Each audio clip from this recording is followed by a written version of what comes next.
family. You would like to be born, but you can't control your destiny.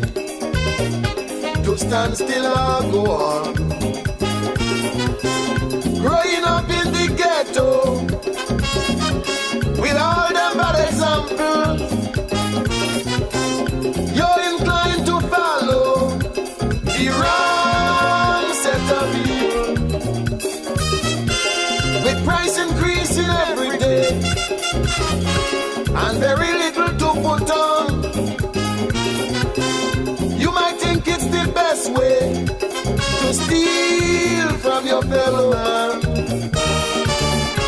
In the ghetto I was born.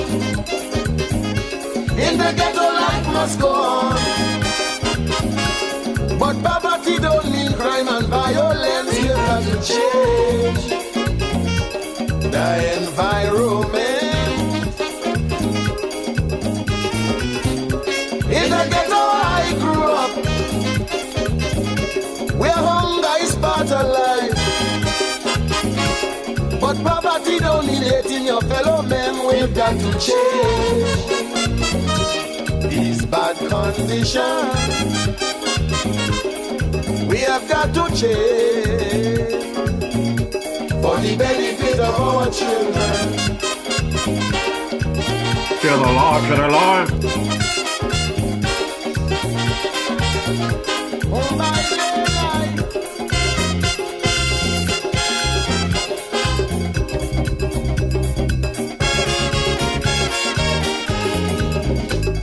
Growing up with insecurity that makes you sigh and cry. Day after day's calamity, the problems multiply.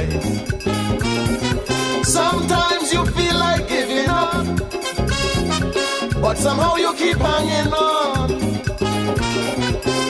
Trouble starts and never stop, all through the night, good Lord, until morn. And then you hear your granny say, you must have paid my son. Each night you go to bed, you pray, hoping for relief to come. In the ghetto I was born. In the ghetto life must go on. But poverty don't mean crime and violence. We have to change the environment. In the ghetto I grew up, where hunger is part of life.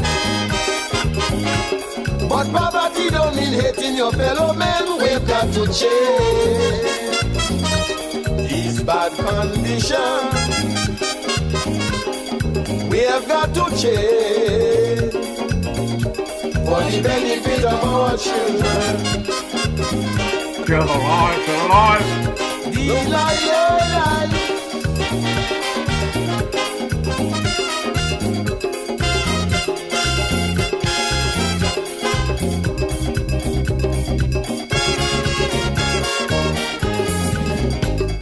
Day by day you struggle on with elusive goals in view, wondering just why you were born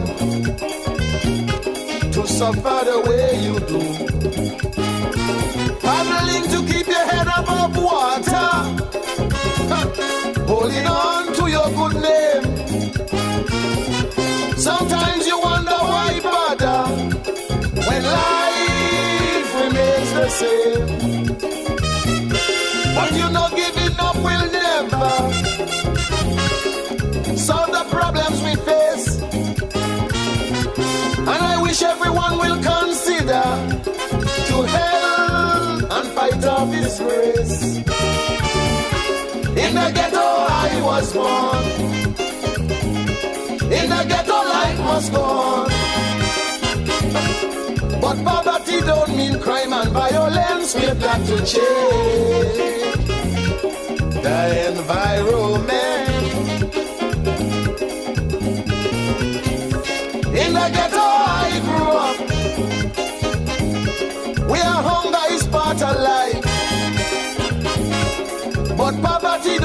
Hating your fellow men, we've got to change these bad conditions. We have got to change for the benefit of all our children. Nobody life in the ghetto.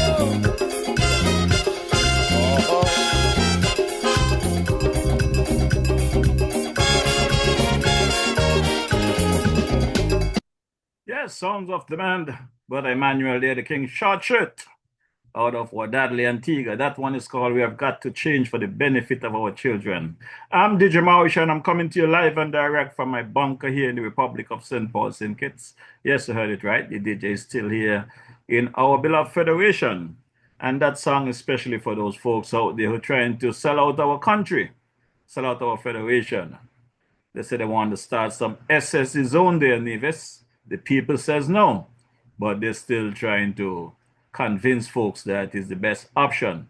So my good people, we'll be having this conversation this afternoon. I just want to put it out there, my good people. This coming Saturday, November 8th, will mark 8 years since this platform has been created in quarantine back on November 8th, 2022, when I did my first broadcast from quarantine there at the Royal St. Kitts Hotel. But just before we get into the meat of the matter, and I know some of you might be just scrolling the web and bump into us and maybe wondering what this podcast is all about. So let's just drop a quick ad here for you newcomers. Wednesday evenings are heating up. Log on to DJ Mauricio's Facebook Live broadcast every Wednesday evening from 6 to 8 p.m. It's a frank and a candid exploration into the social, cultural, political, and economic issues affecting our federation. And just in case you missed it, you can also catch the broadcast on his YouTube channel, DJ Mauricio. Subscribe to the channel on YouTube and smash that bell. You will be notified whenever he goes live.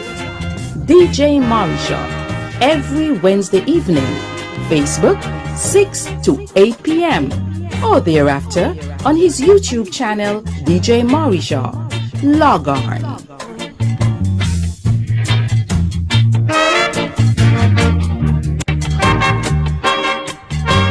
Yes, you heard it right. Each and every Wednesday evening we are here from 6 to 8 p.m. However, due to some technical difficulties with the Facebook app, to accommodate the general public, we come a bit early so that, we can have the general public online by 6 p.m. So my good people, again, we'll be celebrating our 5th anniversary come Saturday, November 8th. That is actually the first evening that I went live on this podcast. I flew into St. Kitts on the 7th, which was the Saturday, back in 2020, and I went live on the Sunday evening, November 8th, for the first time giving updates. It just happened so that the 5th anniversary drops on this Saturday, so that will be our 5th anniversary. Now, before we get into Dr. Dwyer's commentary, let me drop a quick clip here by my boy there, the man himself, Dr. Garfield Alexander, giving his prediction of the DJ. DJ Mauricio, I don't want you guys to take your eyes off him. Remember, he's been around for some time. Let's go back to COVID and lockdowns. The gentleman came in, was locked down in quarantine, and then realized the total hypocrisy, tyranny, and oppression of the then administration during our most horriblest time. Spoke out. Not only spoke out, became an activist. And then you know what he did? Organize and centralize. And he never stopped organizing and centralizing until Timothy was gone. I don't even want to talk about the involvement he had before and the Douglas administration and the Harris. We ain't gonna talk about that. I'm just talking that during COVID, that man, both on this front, locally, and in the US, waged war against tyranny and oppression.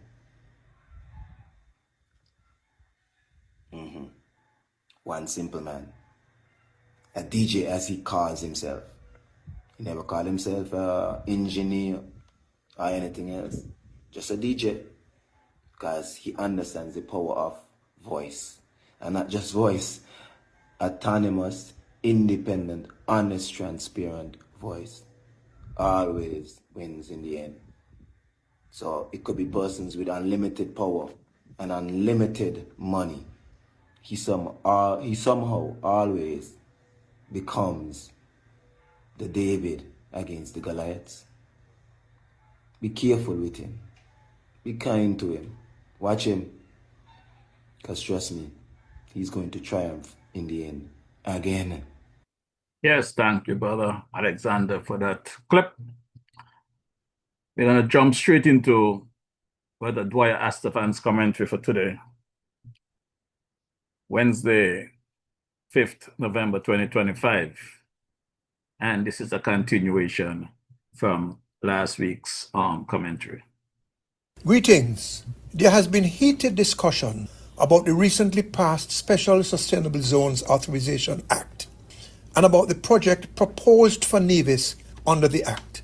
If approved, the project could occupy an area of maybe 3 square miles or 9% of the island of Nevis. Do you believe that our Constitution envisages projects of this scope with so much of a little island ending up in one set of hands and becoming, for all practical purposes, a separate state? Are you comfortable with the prospect of government and Nevis Island administration yielding up so much critical authority to a private entity? I will explain. This matter is extremely critical, and unfortunately a lot of us are for it or against it based not on full information and disclosure and the desire to be analytical and objective, but on political preferences and bias. And that is not a right path to follow if you want sustainable success. So we need to dig deeper. We have to get it right. We need to take off our political hats and put on our citizen and patriot hats. What I see is that the act is a very skillfully and artfully drafted piece of law. But in my opinion, it was not drafted in the best interests of the people of Nevis and St. Kitts. Rather, again in my opinion, it was drafted on the basis of a clear intention to create what would be in effect a separate country in Nevis and in St. Kitts Nevis, and with the intention of draining governmental authority and gathering as much as it could out of this deal. For me, that is something that is scary. If you read the act, and I encourage you to, you will note that there are several mentions of the constitution of the country. And if we are not paying close attention, we might be seduced into believing that the zone would operate under our laws. In other words, the laws of the land. But nothing would be further from the truth. For example, Section 6, part of it, states that the development agreement shall provide that the following matters shall remain within the exclusive legislative, governance, and administrative domain and control of the federal government, and where applicable, the Nevis Island administration. Namely, foreign affairs, military defense, citizenship and residence, elections related to the National Assembly or the NIA and registration of voters, and jurisdiction of the Eastern Caribbean Supreme Court and the Judicial Committee of the Privy Council were stipulated as exclusive jurisdiction by the Constitution. This is deadly serious stuff. And here's why. Firstly, it speaks to elections relating to the National Assembly and the NIA. This means that the people in the zone can have their own elections and own electoral laws. But who would have oversight of those elections and laws? How might their laws and practices affect the image and integrity of our country in terms of electoral transparency and all of these other important things? Will their people be eligible to vote in their elections and also in ours? And if the zone is to be part of the island of Nevis under the relevant electoral laws, then its inhabitants, and that's the word that the Constitution uses, its inhabitants would have to be counted in the boundaries calculus. Is anybody explaining these things to us? Is anybody considering how they could impact the politics, the economics, and other things of Nevis and the whole country? Sadly, the language of the Act does not help us with this particular matter. Then the Act acknowledges the continuing exclusive authority of the government with regard to matters within the jurisdiction of the Eastern Caribbean Supreme Court and the Judicial Committee of the Privy Council were stipulated as exclusive jurisdiction by the Constitution. But the truth is that the High Court has exclusive jurisdiction only over constitutional matters. So what the Act does is opens the door for the zone bosses to have their own civil and criminal justice system with the ability to bypass much of our justice system and in effect to have their own legislature. So they have their own judicial system, they have their own legislature, and they have their own executive. In other words, they get a government. Note that the police is not mentioned in the Act as part of what our government retains exclusive jurisdiction over, nor are prisons, fire and rescue, health, education. So relevant to the police, is the zone going to have its own police? Who will give them constabulary powers? How will that work in terms of our police and theirs? The Constitution of this country at sections 84 and 85 speaks to a police service commission. Now this police service commission is important in the policing arrangements of the country and in the national security of the country. Does the Act therefore raise a constitutional question? If so, we have a problem. If not, then somebody please explain to the country if and why the police would be excluded from the SSZ story. Now, what would happen if there's a murder in the zone? Will the DPP, which office is a creature of the Constitution also, be excluded? Where will convicted persons serve time? Will there be a prison in the zone? Or will we be a receptacle for their criminals?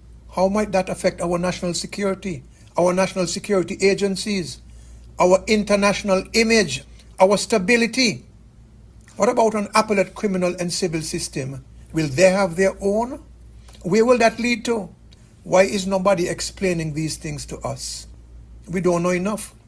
And the language of this Act, as it is, as I understand it, cannot be an oversight on the part of lawyers who must have been very artful and skillful to structure it the way it is structured.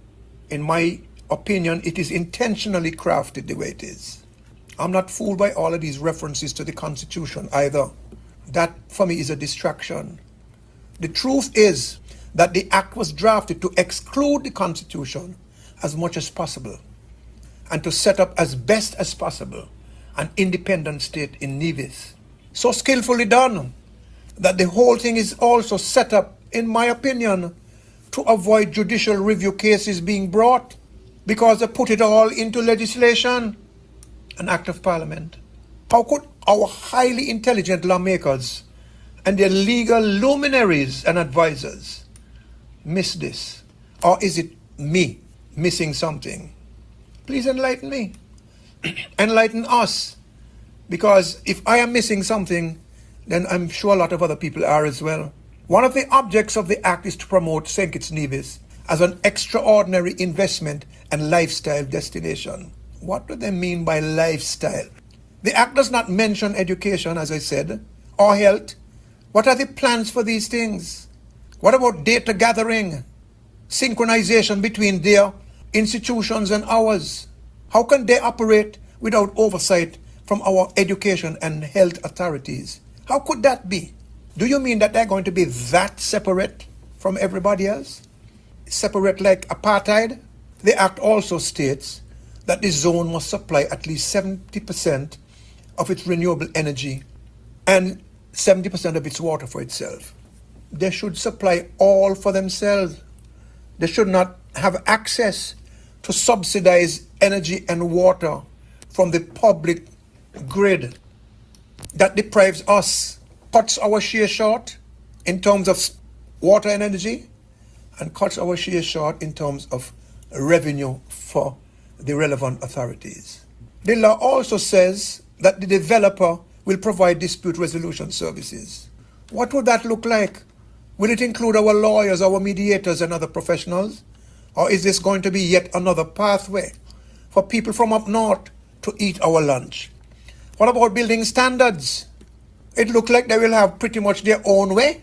But suppose their own way does not measure up to our standards, particularly in terms of hurricane and earthquake, and a calamity strikes.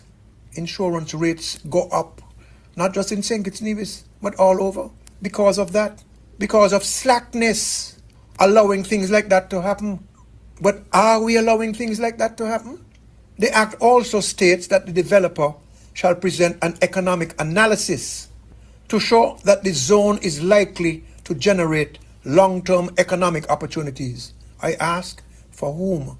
Create employment. I ask again, for whom? Attract foreign and domestic investment and generate revenue for the benefit of the people of St. Kitts and Nevis for at least 10 years after operationalization. Remember I said, not guaranteed to generate, but likely to generate. That's a nothing burger. There's nothing binding or assured about that. That's nonsense. How could our decision makers pass a provision like that in the law? It's a crock of bull. It's a fool's promise. It's like, I don't even want to say that. The Act also speaks about adopting the development agreement into law.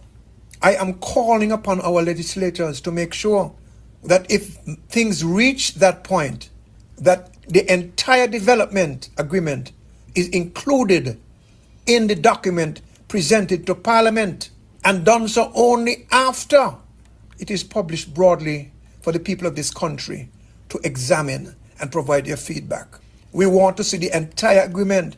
This is not just any ordinary setup. This is a generationally consequential arrangement. And we have the responsibility to make sure it works for us and will work for generations to come. We are our own best protectors. And if our lawmakers do not make the effort, and make the effort also to improve upon this terrible piece of legislation, in my opinion, then it might be helpful if a group of citizens, including Christian Council, Chamber of Industry and Commerce, professional groups, trade groups, individuals, come together and mount a constitutional challenge to this act. And while there are other areas of concern, I will close off by saying that we need to know what the penalties are if either the government side or the developer side falters. And if it is the government side, how would the penalty be shared between the federal government and the NIA? Who will pay what? And who will resolve it? Arbitrators up in England? Aren't we tired sending money and sending resources and yielding up to people from far away? Aren't we tired of it? How many 100 years more we must put up? I'm not being angry or xenophobic or any silly like that. I'm saying we have to stand on our own feet and insist on what is right for us. And speaking about liability, I am told, and people speculate when they don't get the information, I'm told that the developers' liability would be limited to 75 million, but ours would be 23 billion. There could be nothing more self-destructive and self-hating than that. So I am expecting that that is not true. But I will speculate, other people will speculate, if we don't get the facts. And it's not to say that these facts are personal to our decision makers. These are consequential things for us and our generations to come. Finally, I'm also hearing that a similar project is being considered for the Whitegate area. More speculation. Brawl of what? Government holding back information. This is history in the making. We must do it right. This is not time for silence or sitting back. This situation is far bigger than party politics. We know all too well how party politics can paralyze and pauperize us mentally and otherwise. We are at a milestone in our country's history. We need to take a stand. As for me, what I'm seeing with this act does not convince me. In fact, it concerns me deeply. And we need to get clarification and we need discussion. Thank you.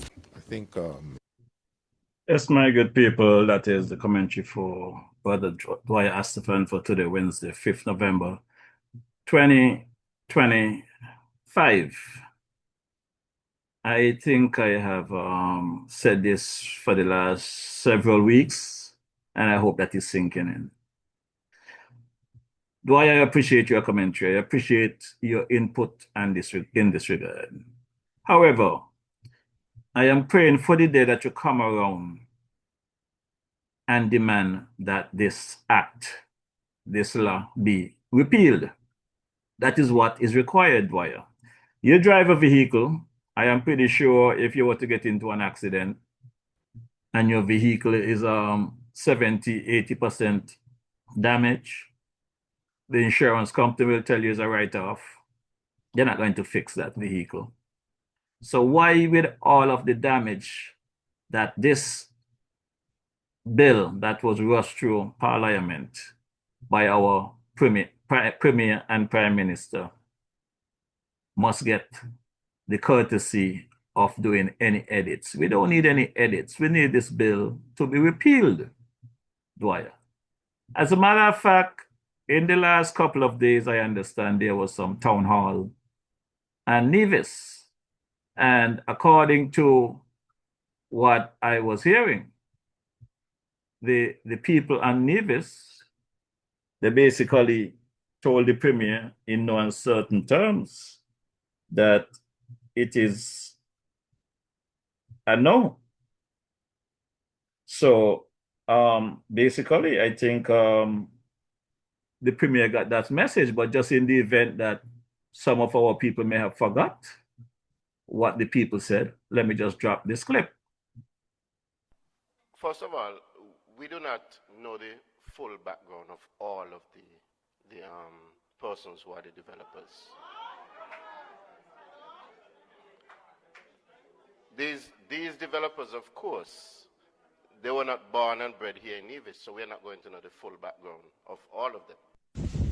So what we are hearing here from Brother Troy Libert is that these developers are not from Nevis.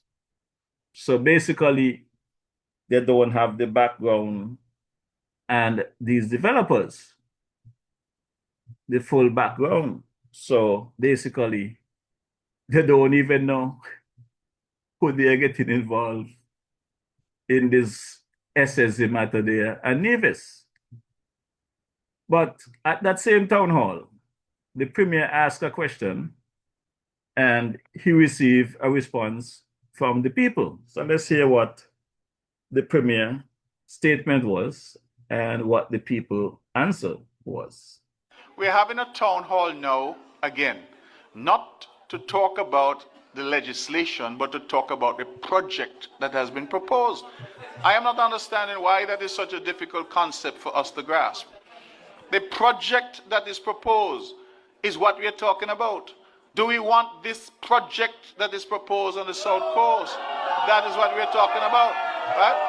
So that's where we are.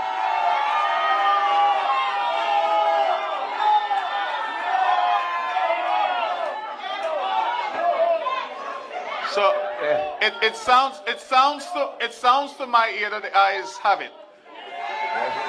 That's what it sounds like. The eyes have it.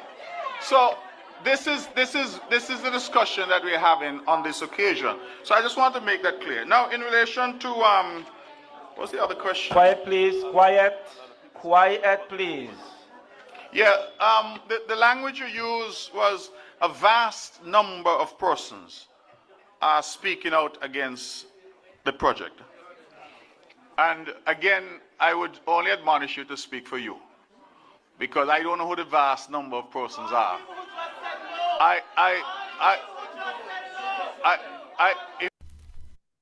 So, my good people, I guess Mr. Brantley not paying attention to what the people are saying, because the people have asked for public consultation so that they can make their position known that this bill must be repealed.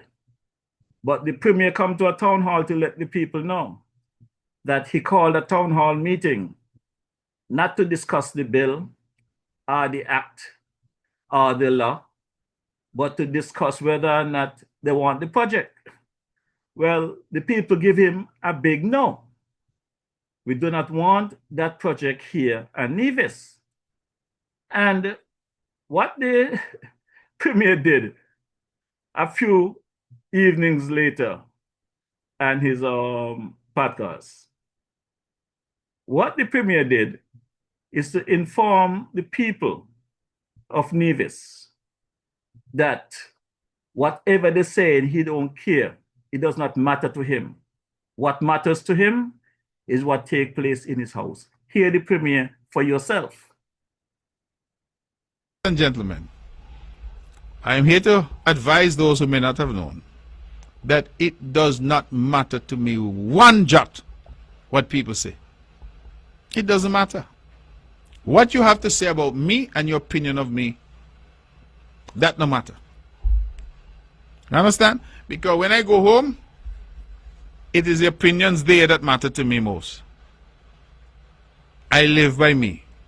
You live by you. So you worry about who home by you, whether them like you or not. And I can worry about who home by me. So my good people, these people, the words I would like to use, my good people, I cannot use it on this podcast because it will violate all aspects of the FCC rules. But these people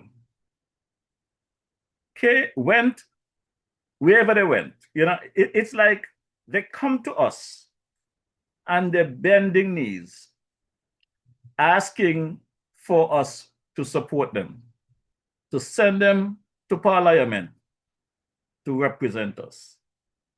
In the place of Premier Brantley, I think he told the people of Nevis to send him down to Church Street Bastille to get the people of Nevis fair share. Now, it appears as though what he decided to do when he got to Church Street is once he got a trip across to the UK and Dubai and to Taiwan and wherever the PM took him, and they see the lifestyle got to their head and they forget the work of the people, the mandate in which that the campaign and to take care of the people of this our beloved federation. Because you cannot tell me at this stage of the game, that all these elected members are making so many mistakes. You got to be something in the wine, the champagne, or the water they give them to drink when they go on these trips. As a matter of fact, in our line of business back in the US, you know, when the federal government pay us to go and represent our workers with the union or training or otherwise, you're not allowed to get alcoholic beverage on the tab. If you want to drink alcoholic beverages, you got to buy it from your pocket. They only supply your food, lodging, and stuff like that. But it seems as though that these people, when they go over there, whatever they drink, they forget why they went there. Because how could a premier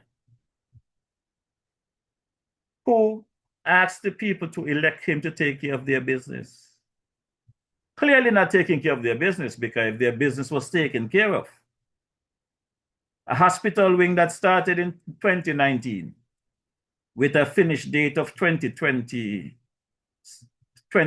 started in 2017 with a completion date of 2019.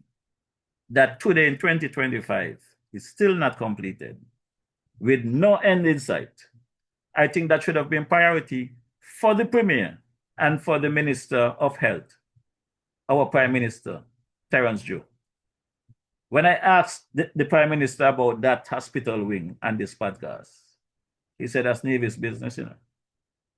He wanted away and he wasn't getting involved. But the geothermal project on Nevis, is Nevis own as well. And the Prime Minister got involved. This SSZ is Nevis issue as well, but the Prime Minister got involved. Not only the Prime Minister and his Attorney General got involved. So I really would like to know what is happening in Parliament if nobody in there is sober enough to understand that they were elected to take care of this, our beloved Federation of St. Kitts Nevis. Yes, you got to go out and bring foreign investors, no objection to that.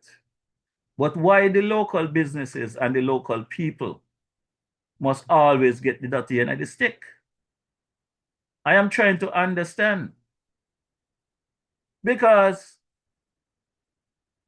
if you guys follow the history of this SSZ, you know, I think it's at a town hall meeting back on July 5th or thereabout, where the Premier told a young lady when she asked about what's taking place on the southern end of Nevis there, that he don't respond to rumors, and asked the young lady to go and read the Bible.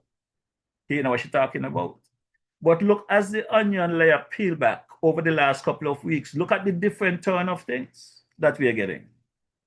We are now hearing that this individual been living on Nevis for some 10 years, was a citizen, became a citizen of St. Kitts Nevis for the last 10 years, been on Nevis. They've been doing their checking around.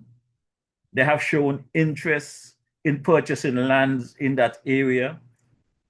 The Premier himself said his wife was identified by these individuals and they hired her to look into getting lands.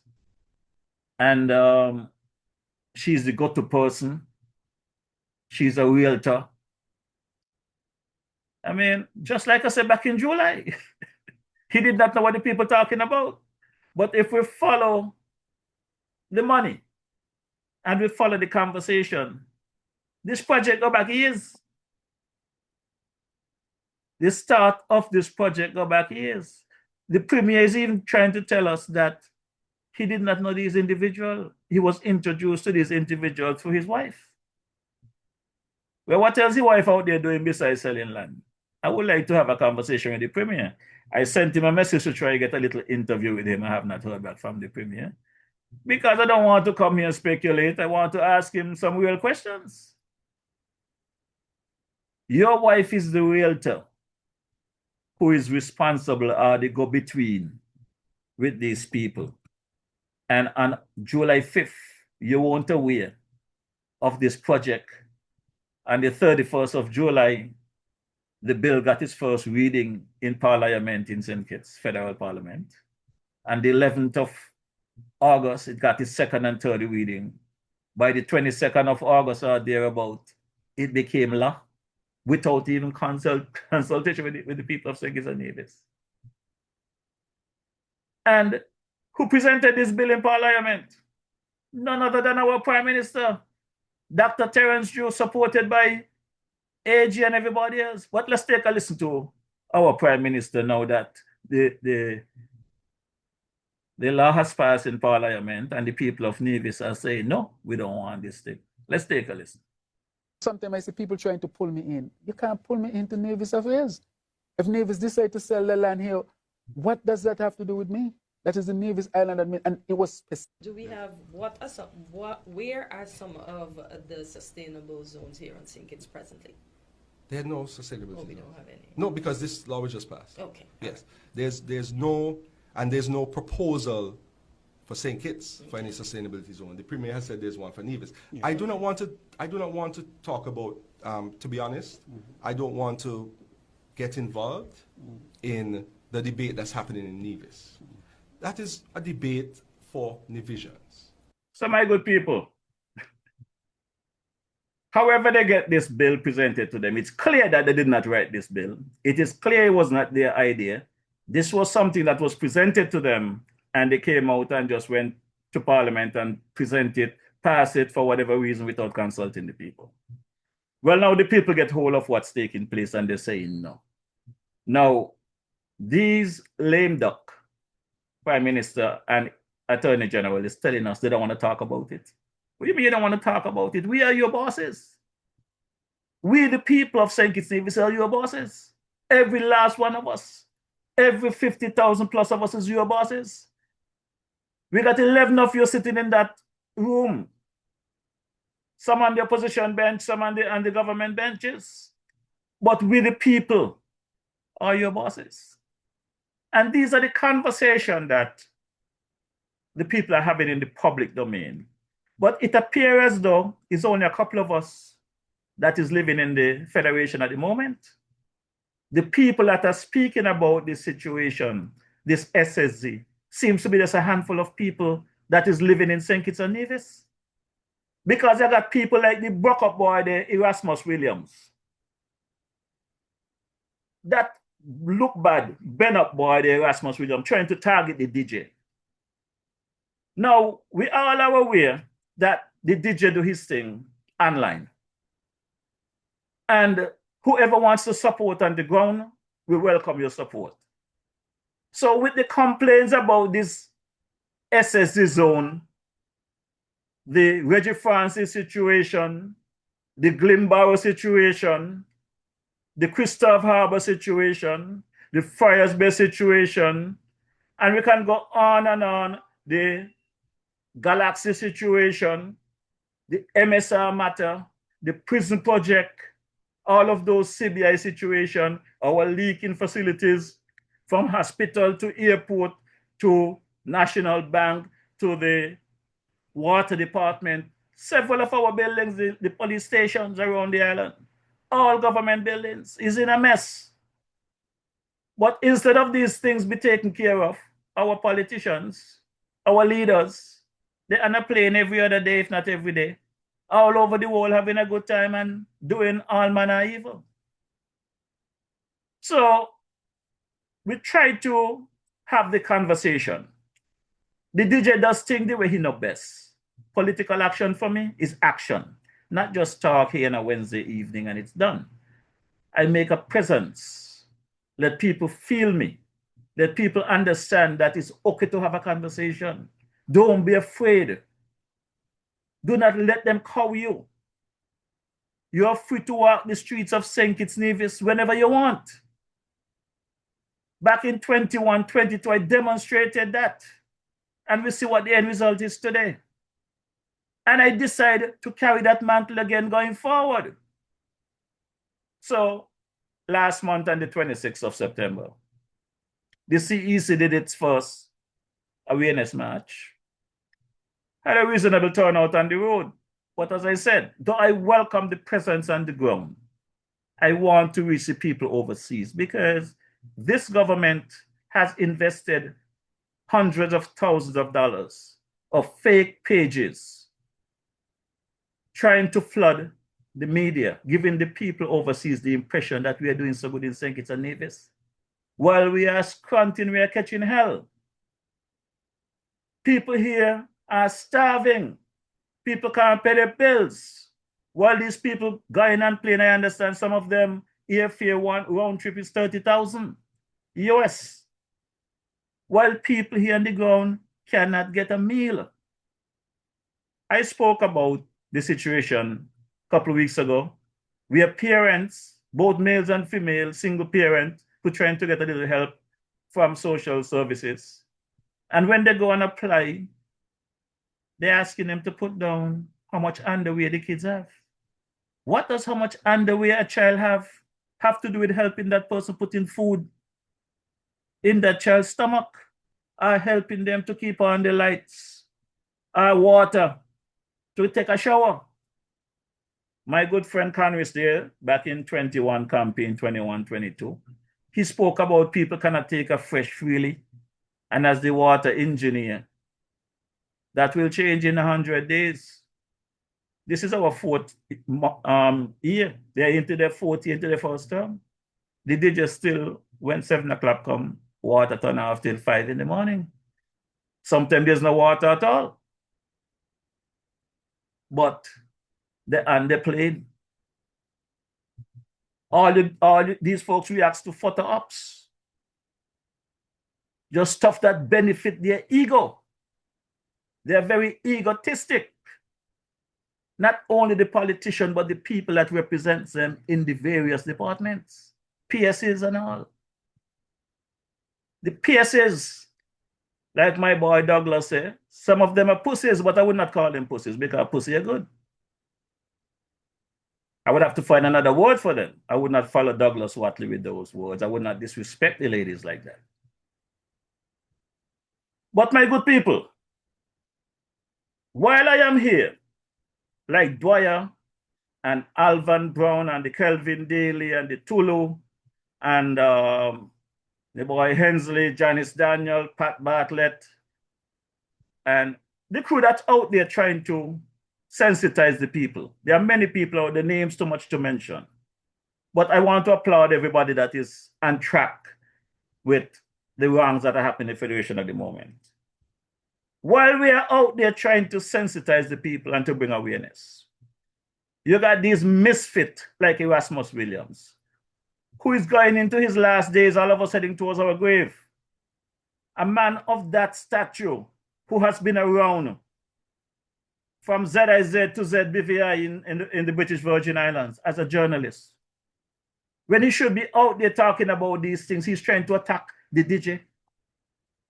Like a young lady told me a couple days ago, DJ Mauricio, you is a real man, them the anti-man. But I don't want to go down that road because everybody cannot be the same. But when I look at Erasmus Williams going to get on social media and lying to people, saying the last time he spoke to the DJ was during COVID. Erasmus, while I was at the JNF doing work for the Prime Minister, you and Peter Jenkins in particular stood on Central Street, stood on 4th Street, stood on Church Street. I'm calling these streets because there are more than one occasions that you guys met me and asked me what craziness the Prime Minister doing here and what he doing. You guys tell me this. So because you are getting a little stipend now and you are getting a little thing in your pocket, all of a sudden you all believe attacking the DJ, isolating the DJ. It's worth it when you all are grown adults. People within the Prime Minister's cabinet are calling him out. I can tell you guys that they're going through a lot of shit in cabinet. They're fighting in cabinet because they know what the Prime Minister is doing is wrong. So when people like you, Erasmus Williams, gonna come out and say you have not spoken to me since COVID, I'm gonna lose respect for people like you because I always respected you and I want to respect you. But cut out the lies. If you're not gonna call out the wrongs, then keep your mouth closed. Because as long as you come at the DJ gonna come back at you, you know. So, Brother Erasmus, let me give you a little update. I see you taking some pictures there Friday. And I video you, I tell you to take all the picture you want. But to see you gonna put an article that did anybody know about this match? 3+1. Erasmus, the Prime Minister now protests by himself in front of government headquarters back in 22.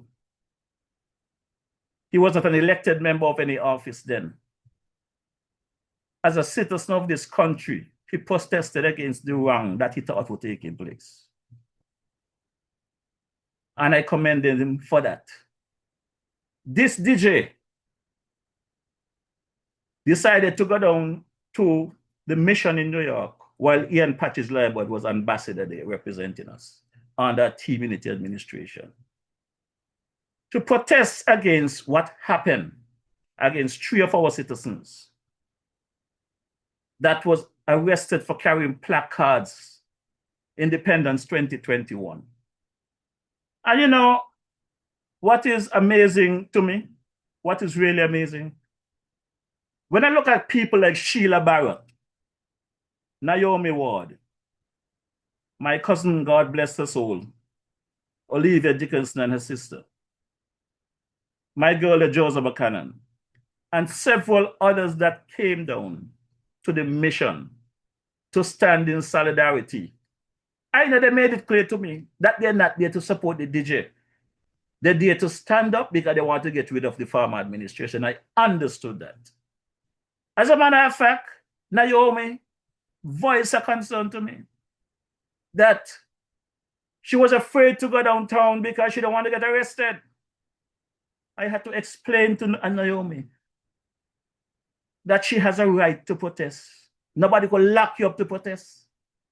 As long as you're not damaging nobody's place, as long as you're not doing any harm to anyone, nobody could lock you up for protesting. And while down in front of that building, down on Lexington Avenue, Naomi made a statement to me, DJ, I hear supporting you now, But when the Labour Party get into power and they start messing up, don't call me because I'm not coming. And I understood. Sheila, I understand. Naomi, I understand. Jose, I understand. You guys could only see red, code red. The DJ see a federation, St. Kitts and Nevis. The DJ see a people. The DJ see wrong and right, not political parties. The DJ don't really care who is at the helm, as long as the country and the people are taken care of, as long as the country and the people, the right thing is done. And I was looking forward to this time of the year where I could be here talking about the good things that the Labour Party has done, the good things that the Prime Minister is doing, going into the eve of a new election. That is what I wanted to be here doing. I told the Prime Minister privately and publicly, do good, give me good things to talk about. If you do wrong, I'm going to talk about the wrong. I advise the Prime Minister of these things. I'm not one of you guys who out there like Erasmus them, getting a little stipend and talking in the corner, talking about how wrong the Prime Minister doing, all the wrong he doing. I am one to stand up to his face and tell him, I will not support you on this. I am one that came here on this podcast and called him out because I told them I'm giving them 2 years to get their act together. I'll be in observation mode. And after my observation mode, I'll be marking the papers hard. And I have done just that. And I will continue to do that until such time. I heard the Prime Minister said at some point in time, he only wanted 2 terms, and then he's going to pass the baton to somebody else. And Mr. Prime Minister, where I'm concerned, you should have gone by now. You have failed us. You have failed the DJ. You have failed yourself. Any of your colleagues or any family or someone who really love you have not told you that you have failed. They don't care about you. They don't care about you.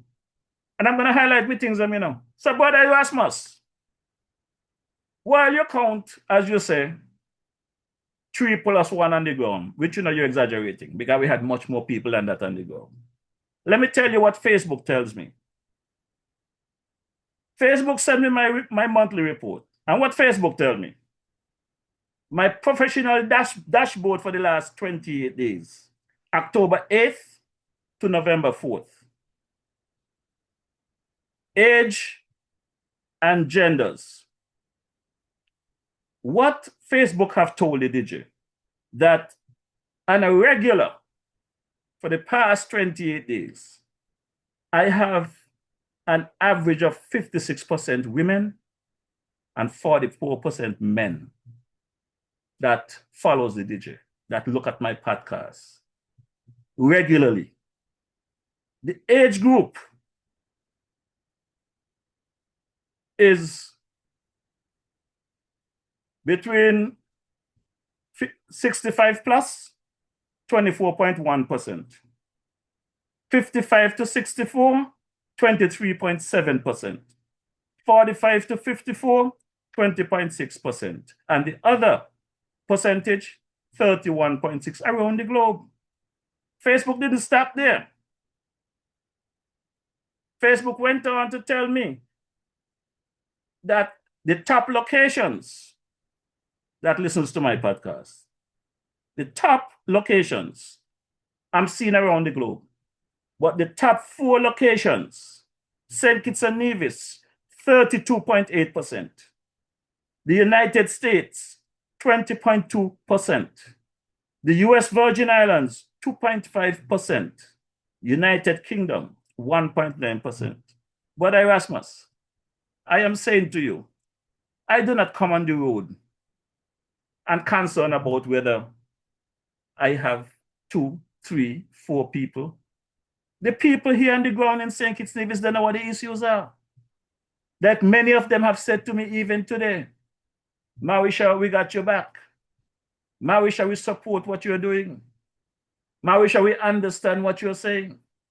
But you know, we cannot come on the road because even if we're going to come and stand up for ourselves, we work for people. And if we are seen on the road with you, those people, they're going to penalize them. So don't lose faith. Continue doing your thing and stuff like that. These are what the people are telling the DJ. So I am not losing faith because Erasmus, you're going to post some shit about 1 and 3 people walking on the road, Erasmus. I am prepared to walk by myself. Now, let's move on to our next matter, our next burning matter. Many of you would have seen the Prime Minister put something on his social media page. I understand a few nights ago, there was a soccer match, football match. Well, if you're in the US, it's called a soccer match. If you're St. Kitts Nevis, it's called a football match. And I understand the finals was between the village team, I think they're called the Rams Village Superstars, and the St. Paul's SL Hasford football team. I understand a brawl broke out at Warner Park between the two teams where the game was called off early. And as a result of that, because of the amount of red cards that the St. Paul's team got, they couldn't field a team. So the referee blew off the game and awarded the Village Superstars, the Village Ram Superstars, the championship for this year, for 2025-26. Now, I have seen something on social media where I think there was a release from the St. Paul's SL Hasford team apologizing to the fans about the situation and whatever. But you know, what caught my eye is when the Prime Minister, our Prime Minister, Dr. Terence Drew, as usual, any opportunity to get into the spotlight, any opportunity for a picture up. Some months ago, there was a ship stranded off Newton Ground area there, a cargo ship that was rescued by St. Kitts Marine Works and a couple other people. I think the Coast Guard was involved. And quickly he went on his social media page and tried to take credit for that. Now, here, this is a fight in Warner Park, two sports clubs fighting. This is nothing new. These people are very forceful when they're playing, very competitive. That happens all the time. But when the Prime Minister, in a matter of hours, going to post on his social media page that he reached out to the president and the clubs and offered them mediation, I would like to know, who advising our Prime Minister? Who is really advising our Prime Minister? And why do he have those advisors? Why? If our Prime Minister was someone with a little common sense. These days, I don't think you have any common sense. You might have sense, and he might have his education as a doctor, and he might have some papers, but the common sense he does not have. Because any one of his advisors should have been able to advise the Prime Minister of FIFA rules. FIFA rules states very clear that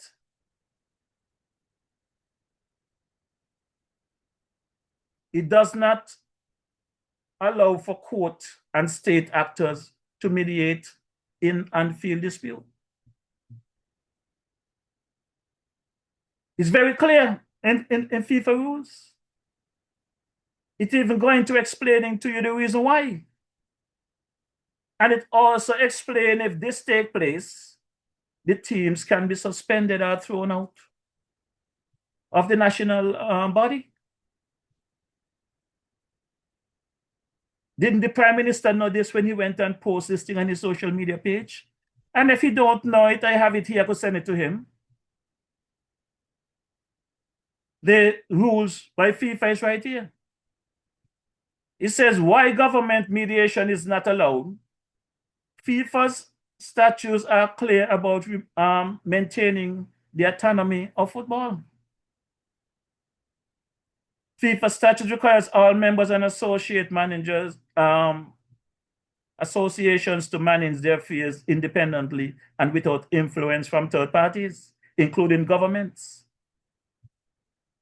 Article 59 prohibits recourse to ordinary courts of law for disputes unless specifically permitted by FIFA regulation.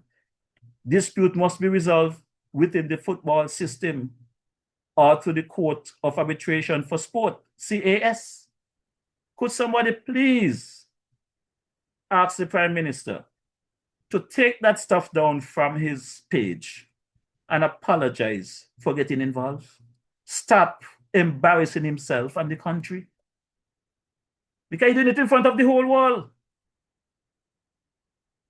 He's doing this in front of the whole world for what?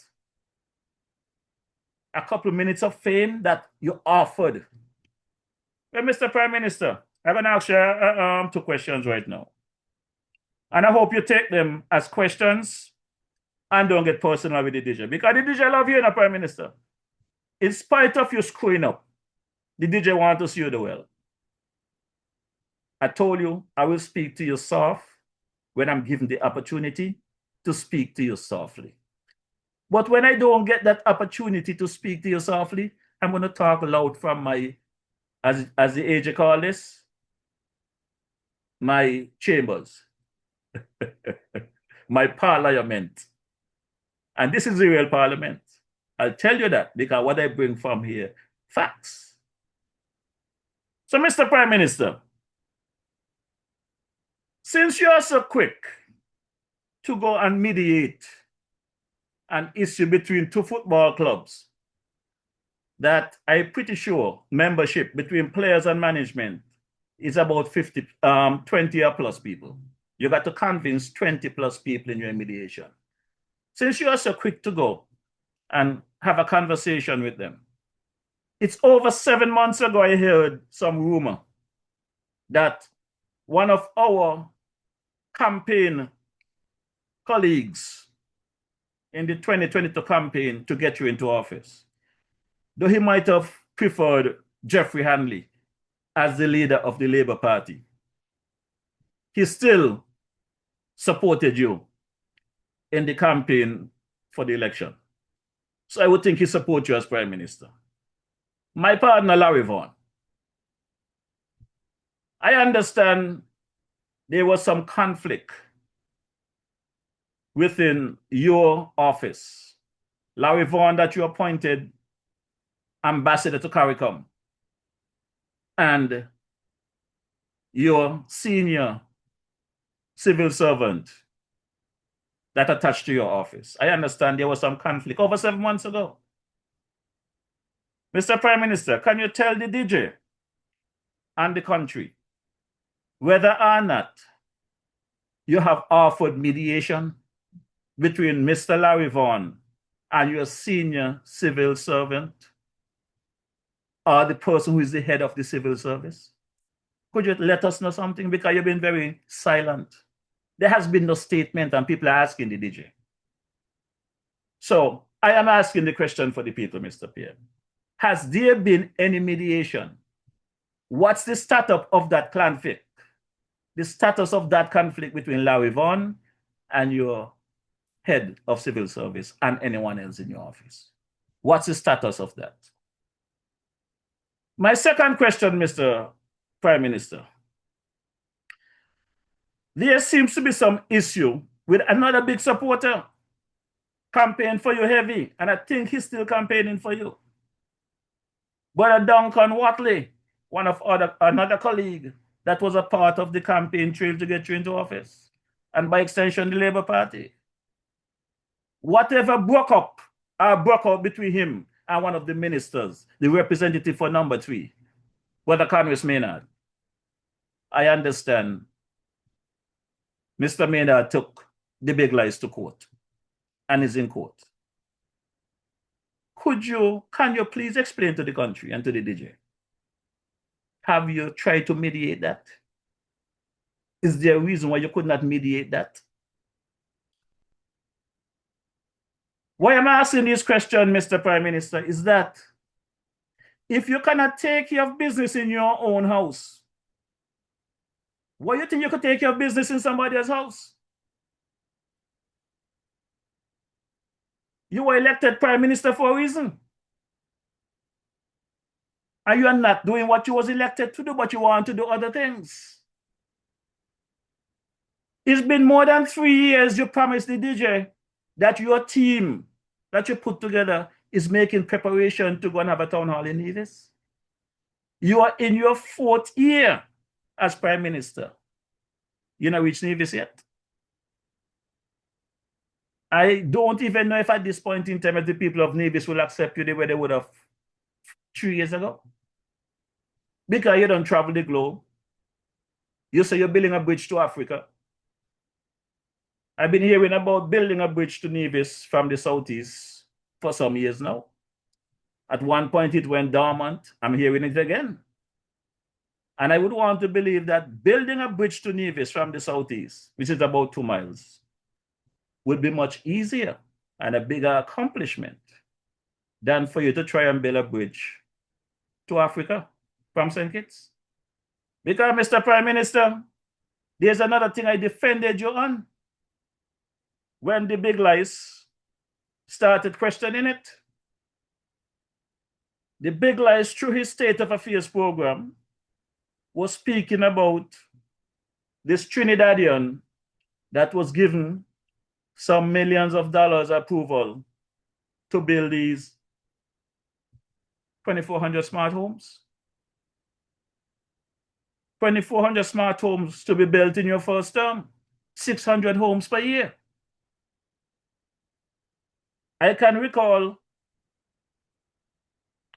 when you said it was revolutionary, followed by the Deputy Prime Minister, said this was revolutionary. These homes will withstand earthquake and hurricane and whatever. 24 homes. They said 2 sample homes will be built, one in Newtown someplace and one over in Canary. I do not know where Newtown one is, but I could pass one of them next to the Canary play field every time I go there, every time I pass that area. So out of 24 homes, 2,400 homes, 2 was built. You're just a few months into your left in your first term, because Mr. Prime Minister, I put it to you, election going to be in 2026. I am putting it to you. This government, this Labour administration will not make it to 2027 with all the damage that they're doing to this country. So I know it's impossible to build 2,398 homes in the next couple of months. So those homes, we're not getting them. The question is, what become of that money? The money that the government guaranteed to this gentleman or to this company. What happened to the people's money? I would like to know. So at the end of the day, those 2,400 homes that you promise, I want to see them. I want to see them, or I want to see the money. You understand? My good people, you all know when I'm driving hard, Facebook just shut down on me sometimes. So Facebook just check out on me. But I will continue the message, and I will post the full program later. But I need to know what's going on with those 2,400 homes. Another thing we need to be concerned about is the Bastia High School. We see all kind of a groundbreaking and earth testing. We want to know the status of that Bastia High School. We want to know. Inquiring minds want to know. We also want to know about the smart hospital. Because when you guys came and stream, everything that you all came with supposed to be smart. There's a lot of dumb nonsense that you guys are doing. A lot of dumb things. So I do not know why you are doing these dumb things. Lying to the people. Misleading the people. I don't understand why you all doing all of this thing. Because Mr. Prime Minister, I know you all are sensible people. All of you went to university and went wherever. So I believe that you all are winful. Very winful. And I just want to make it clear that the people of St. Kitts and Nevis, they had enough. They had enough. Now, I want to touch another matter. And this next matter I want to touch is the conversation in the public domain about these speed cameras, my good people. I've heard all kinds of things about these speed cameras. I have heard that the government have connected with some private citizen to install speed cameras, and there's a 60-40 share. 60% of the revenue goes to the government and 40% to the individual. I have reached out to the individual in question that installing these cameras. And that individual gave me some information that I'm going to follow up a bit more on that matter and present it wholesome. I want to present it wholesome. I don't want to present it half the way. Because at the end of the day, I don't want nobody to be misled with the things that I am saying. So I'm doing my full investigation on the matter, and I will come to you with a wholesome conversation in this regard. Now, my brothers and sisters there in Antigua, they celebrated the 44th anniversary of independence there last Tuesday, I think it was, last week sometime. And I remember my boy there, the King Abstinent, putting together a very lovely song for independence.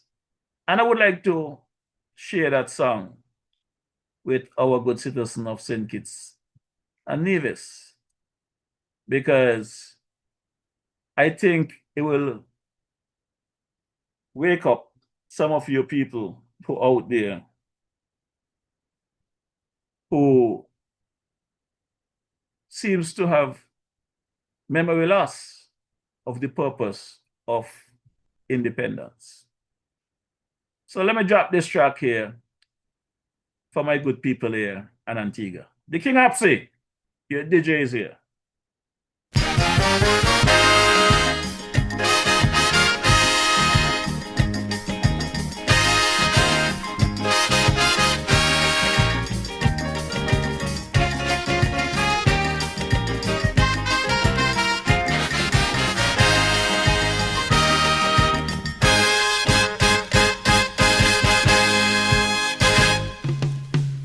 O land of peace, haven of rest, Antigua, your shores are blessed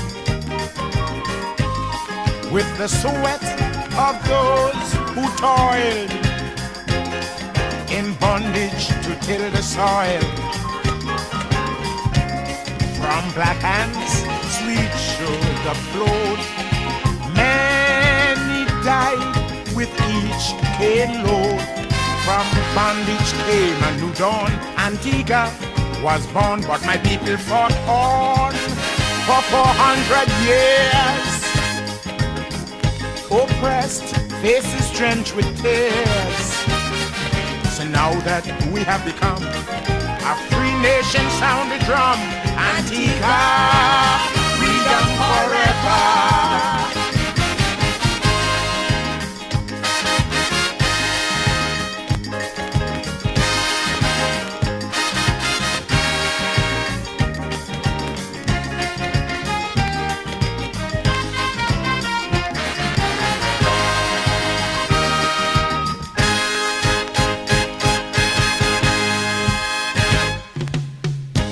For many years we were governed by the laws of Great Britain, forced to produce in a quantity goods for Europe's white gentry. In our rules, no say had we. We were just a colony, swallowed by colonialism and mercantilism. But my people fought on for 400 years.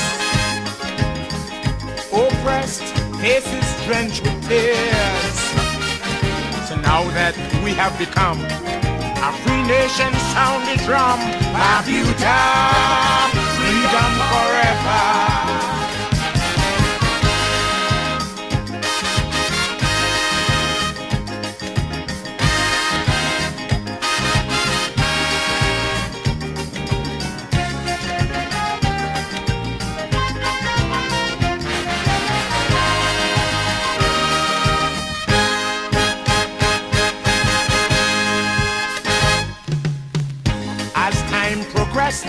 New rights we won.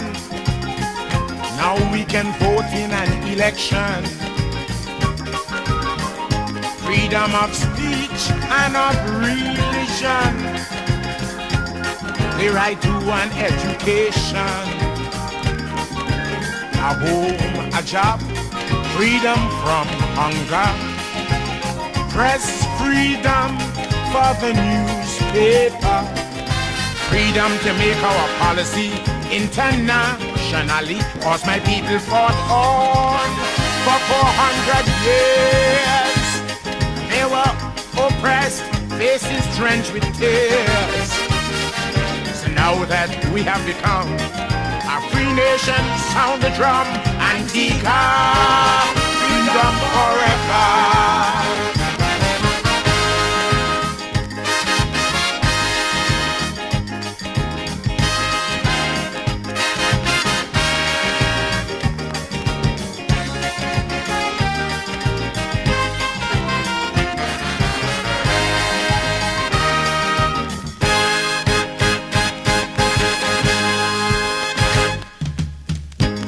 those who have died in the struggle, knowing one day we would have won the battle. Today, in memory of their task, we remove the colonial mask. The freedom fighters' voices will always be heard. Men like Bear, Cornwall Bird, who fought the battle to the end, in a quest to free his fellow men.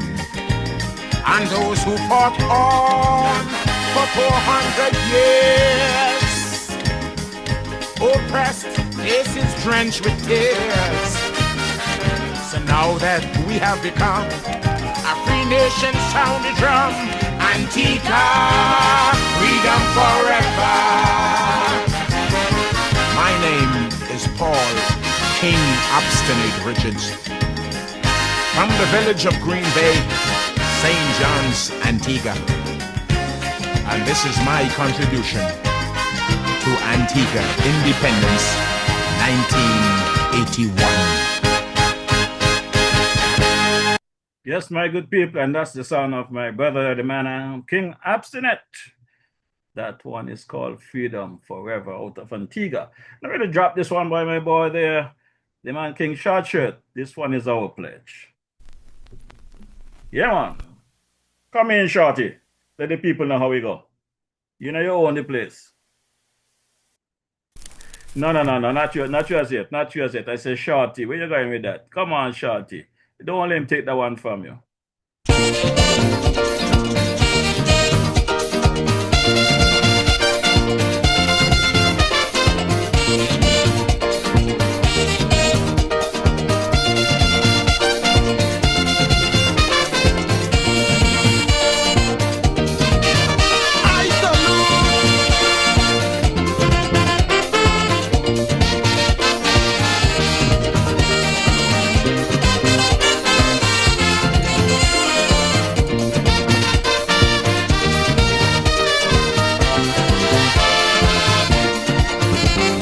Hundreds of years of slavery and colonialist domination, we are now politically free in an independent nation. The dreams of our forefathers have finally come true, and the battle that they have fought are now benefiting me and you.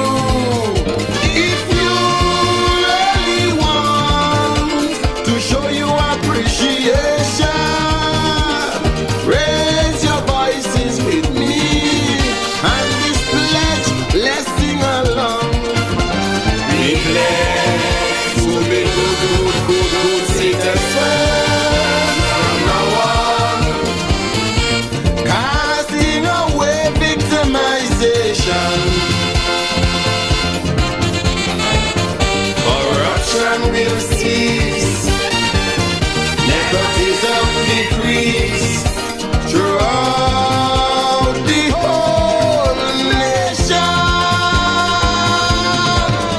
Our country then will be not just a society, but a just society. Let this be our pledge.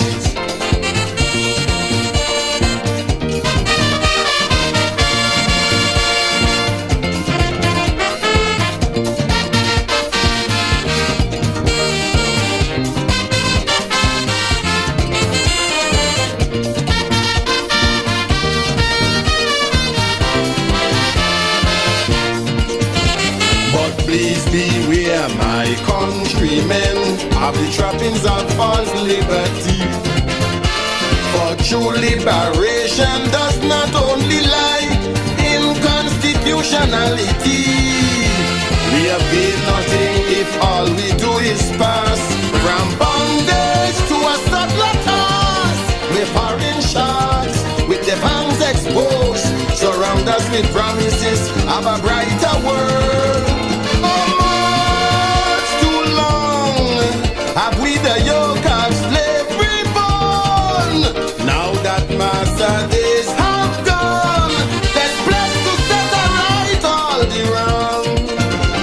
We pledge to be good citizens from now on, casting away victimization. Corruption will cease, nepotism decrease throughout the whole nation. Our country then will be not just a society, but a just society. Let this be our pledge.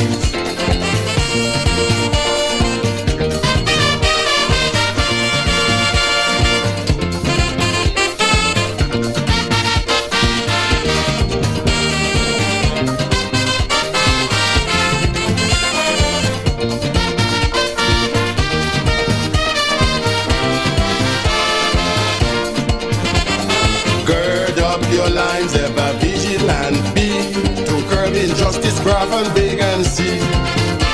The right of each one must be recognized, so that none will feel they ostracized. Equal opportunity for everyone, each giving the other a helping hand. We want no more exploitation from either foreign or the local man. We need our land for our children yet unborn. So Antiguans and Barbudans, let's pledge to maintain our freedom. We pledge to be good citizens from now on, casting away victimization. Corruption will cease, nepotism decrease throughout the whole nation.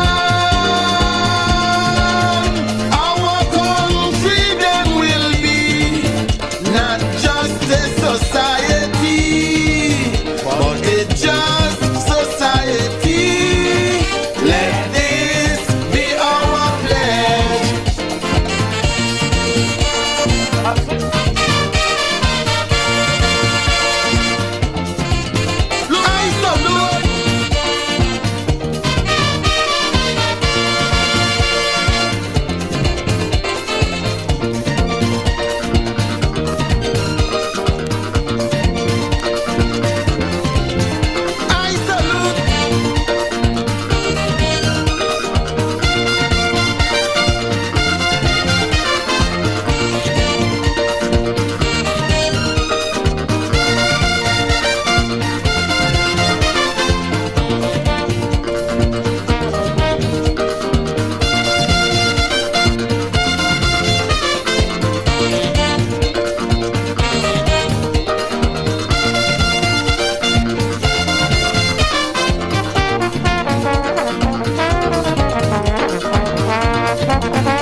Yeah, man, the song of the man King Obstinate. And I'm going to drop this track here for the Prime Minister, you know, because I want him to come and tell the people the truth.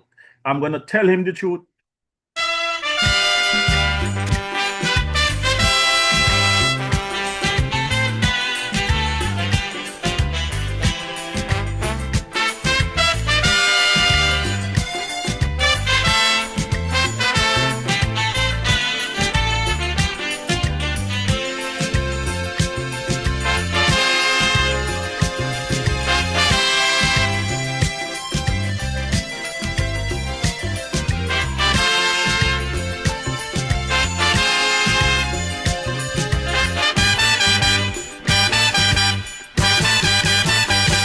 A lot of folks I know, they don't like to hear the truth.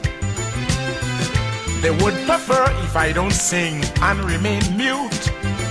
But whether you're a communist, capitalist, or a socialist, you got to face facts and to the world of critical attacks. Whether you're Muslim or Christian, you got to face facts as an antigen. But this year we join in celebration, freedom from bondage and oppression, 150 years of emancipation. To celebrate is to be misled, because my people are still underfed.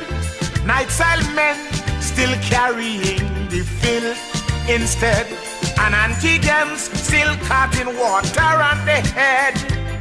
I go sing the truth, I go sing the truth.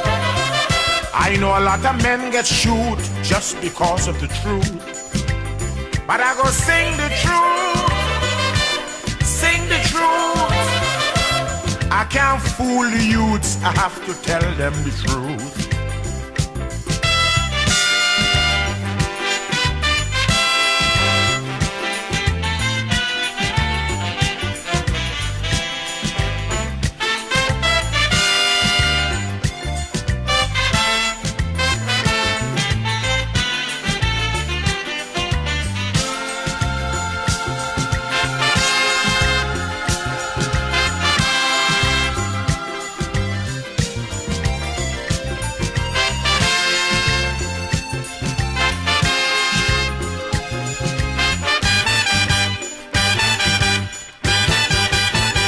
150 years since Britain say we free, yet so much English names still remain in my country.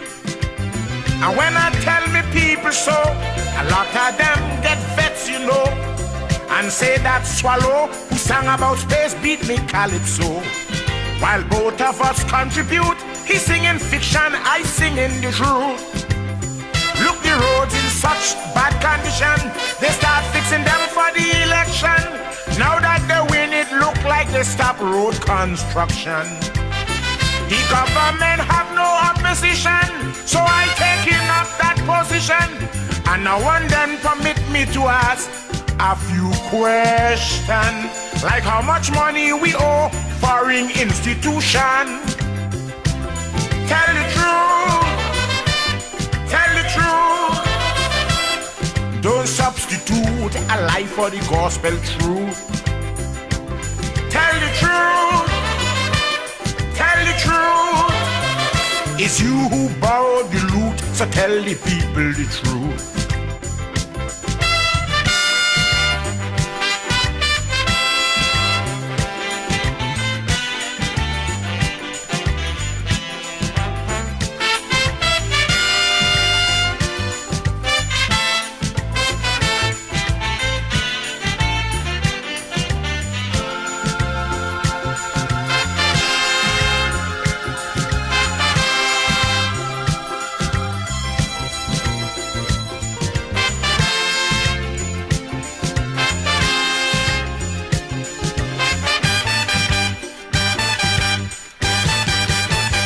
It's Valentino who said that the Calypsonian has got to be a force and a true opposition. And that is why I issue the call for them to fix up the hospital. The hospital, Lord forbid, the building is too dilapidated. The poor house does have me spellbound to see old people lying on the ground. Ernest Williams, he served our nation, an outstanding parliamentarian. It's time we honor him for his contribution. Instead of praising the local man and give status to the Antigan, we giving top jobs to men from the US and Great Britain. And a white man is our ambassador in Iran. That's the truth. That's the truth. Could this happen in Iraq or Beirut? That's the truth.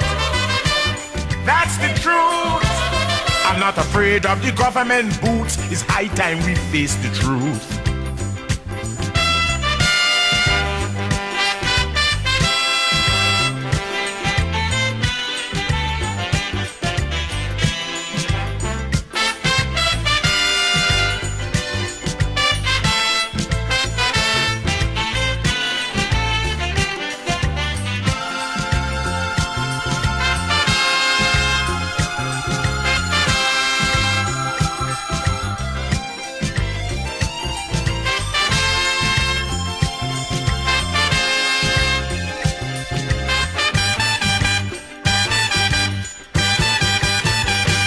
A lot of folks that say that the truth does offend, but the truth does not offend the truthful men. It can't offend you to hear me say there is no housing project in Green Bay. What a crime is public transport when they go finish the road to the airport. And take Fibre the harbor mouth, it look like a city that is blown out. They used to breed slaves in Barbuda, today they have a new oppressor, because people still walking barefoot like their ancestor. In Barbuda things are terrible, public transport abominable. The terminal building, it look like a horse stable. And the government selling decent to white people. I go sing the truth, I go sing the truth. I can't substitute a life for the gospel truth. I go sing the truth, I go sing the truth. I go rally round my roots and tell them the gospel truth.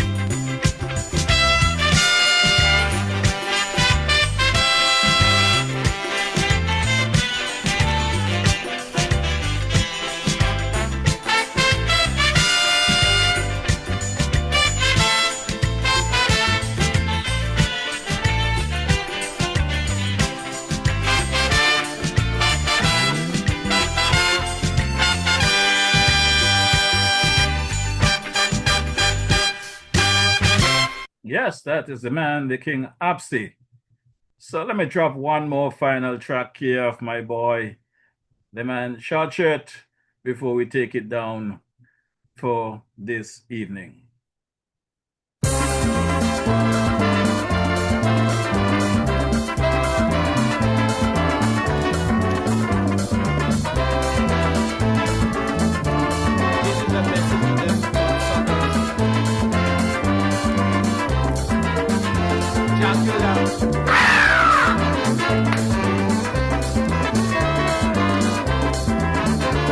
Frustration grips this nation. Poverty holds the mass population. Inflation grips this nation. Unemployment devours the population. Those who have a little hole in tightly, oh lad. Those who don't, they need real badly. So they rob and kill like thieves, try anything just to stay alive. Man must survive. Capitalism is choking, stifling this country. Come, let us raise up and try again. This land is enough for all to share, and there is no reason why any man to live in despair. Each endeavoring, all achieving. Why don't we practice what we are preaching? Cannot, not at all, continue, no, no, no. It's envious, greedy, conniving, blood-sucking at the truth. Pass them before, no more, I say no more. If prosperity is to come to the shore, I say we must share, brother, share, while we are here. Otherwise we may find that we are no more.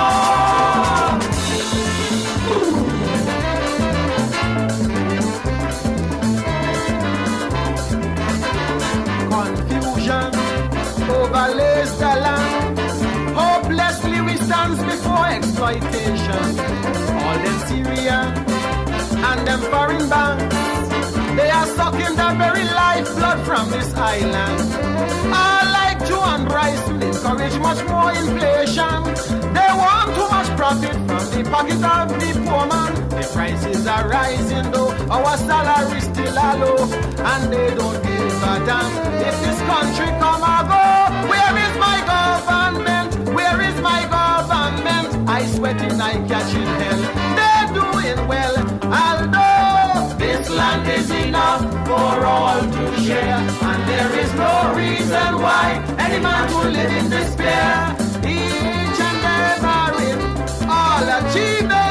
Why don't we practice what we are preaching? We cannot, not at all, continue, no, no, no. This envious, greedy, can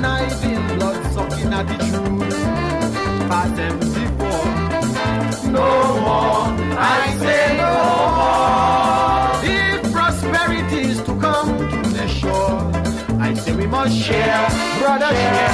While we are here, otherwise we may find that we are no more.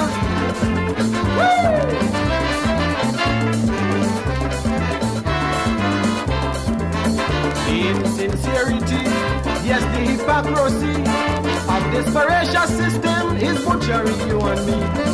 Well, they don't give a damn about the common man. They only dig in their greedy paws into this nation. Tourism, they say, is our main industry. But who own and control all them hotels here in this country? The English Canadians, Americans, and I hear now them Germans channeling most of the money out of this island. It will never circulate unless we make them give when they take. They should learn to share the cake. All must partake. I say this land is enough for all to share, and there is no reason why any man should live in despair. Each and every all achieving cannot not at all continue. No, no, no. This envious, greedy, conniving, blood sucking at the truth. Pass them before. No more. I say no more. If prosperity is to come to the shore, I say we must share, brother, share. While we are here, otherwise we may find that we are no more.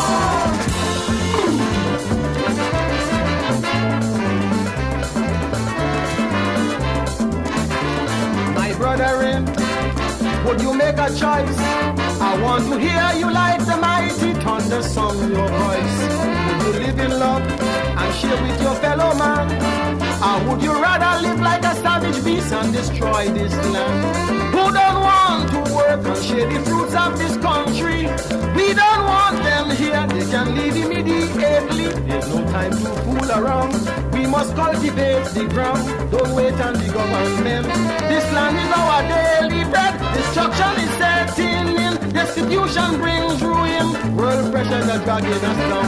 We have no time to clown. I say this land is enough for all to share, and there is no reason why any man should live in despair. Each and every all achieving. Why don't we practice what we are preaching? We cannot not at all continue. No, no, no.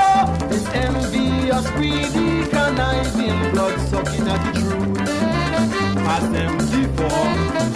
No more.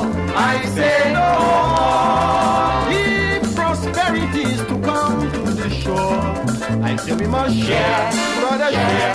While we are here, otherwise we may find that we are no more.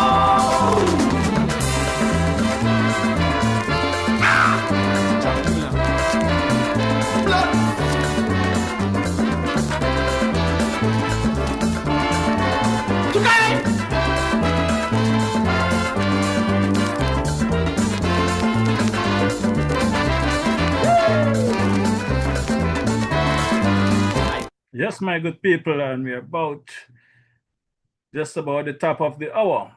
So, we're going to just take a quick one across here and check with my girl, Sister Carmen, and see what she have to tell us this evening. Girl Sandra, you know where you can find nice fresh local food 7 days a week, one provision and all kind of thing. Girl, where? Right down there by Shellings, by Carmen Catering Services. Girl, she opposite the bus stop. Girl, and she also cater for weddings, parties, anything you want to cater for, funeral and all. Girl, and trust me, you're gonna enjoy the food. And she also selling bites and Sundays. Opposite the car shop, right down the main road. Girl, you could call 665-1494 or 663-6005 to order your food or go and pick up your food. Girl, the food will be finger licking and you get your money worth. You ain't want nothing better than that. Yes, you heard it right. Sister Carmen is right there, surely in downtown Bastille. Right opposite the West Ferry Terminal, Monday to Saturday from midday until around 5 p.m. Just let her know DJ Marisha sent you. And on Sunday, She's there in Boys Village at the bus stop right opposite the Agawa shop. So check out Sister Carmen and let her know DJ Marisha sent you. Let's take a run across the narrows there and see what my boy Carbo have to tell us. Cabos, located at Fountain Village in Nevis, is the go-to spot for your Saturday treat. Tantalize your taste buds with his delectable Cabos Delicacy Goat Water. Or, if you prefer some soul food, then Cabos Fungi and Fish is definitely the way to go. Call ahead and reserve at 869-663-9694. Then make your way over to Cabos and enjoy the vibrant atmosphere while you savor your delicacy. Cabos, we are not changing, we are only improving. Food all over. Food all over. You got the food all over. Yes, you heard it right. Carbo have the food all over Nevis there. Check out my boy Carbo. Let him know DJ Marisha sent you. Now let's take a quick run across to St. Thomas, USVI, and touch my boy Malvern Gums of the Spectrum Band and hear what he have to say about the DJ. Hey, this is Malvern from Spectrum Band, and you're listening to DJ Marisha, playing you the best in Caribbean music. You got that. Hey, this is Malvern from Spectrum Band, and you're locked into DJ Marisha. Keep it locked. Right there. Don't you? Wednesday evenings are heating up. Log on to DJ Marisha's Facebook Live broadcast every Wednesday evening from 6 to 8 p.m. It's a frank and candid exploration into the social, cultural, political, and economic issues affecting our federation. And just in case you missed it, you can also catch the broadcast on his YouTube channel, DJ Marisha. Subscribe to the channel on YouTube and smash that bell. You will be notified whenever he goes live. DJ Marisha, every Wednesday evening. Facebook, 6 to 8 p.m. or thereafter on his YouTube channel, DJ Marisha. Log on.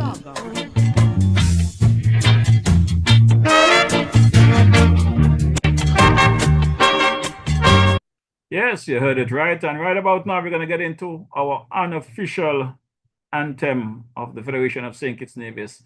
This one is called Arise by the late, great, the King Arrow. Just want to pick up my baby girl there in the NYC celebrating a big 8 years old. And I want to congratulate the new mayor of New York City. New York City will be seeing a new direction in the next couple of months, come January 1st.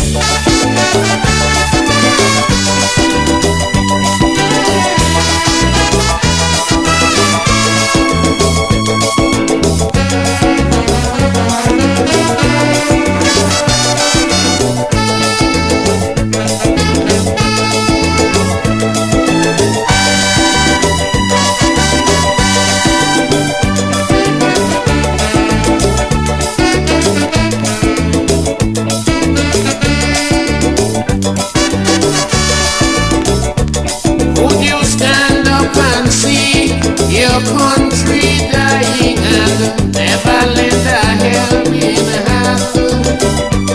Would you see your children's future dwindling, creating much disillusion? Or would we watch on idly, disregarding our self-sufficiency? Maladministration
houses building, a wall so massive or a bridge, don't care how small, as one tends to divide our people, the other unite us all. Unambitious men just cannot be a part of this community. Displaying selfishness, a total lack of interest. No, I said no, not at all. Citizens, let's unite and stand up for rights, all our lives and our lives. Let us reintegrate and correct all mistakes. Reunification, building a brand new nation. We move on together hand in hand. Rise, citizens, arise. The country is yours, all yours, still yours.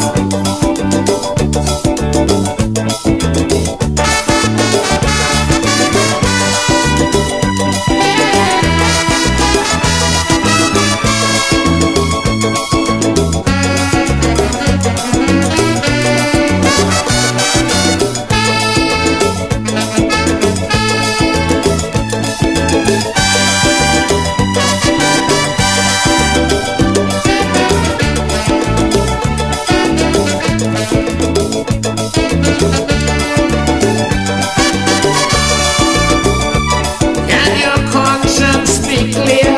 Indulging corruption or misusing public office, being accused of unemployment and crimes, or disrupting a citizen's peace.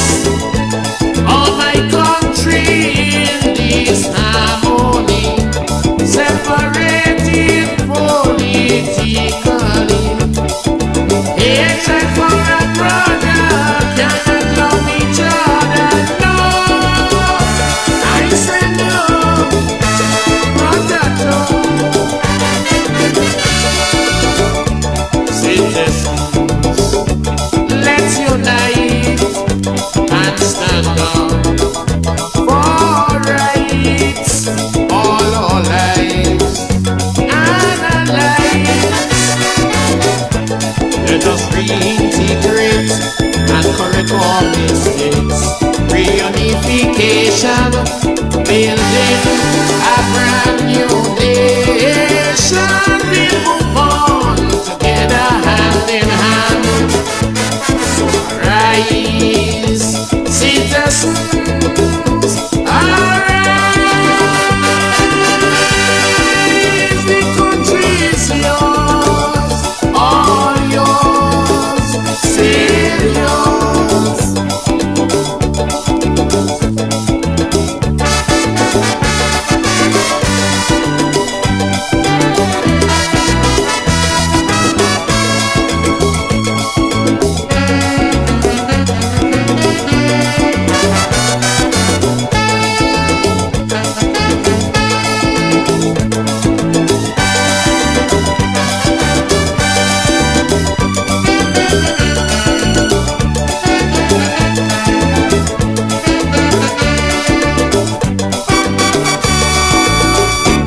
Yes, my good people, and that brings us to the end of yet another successful broadcast.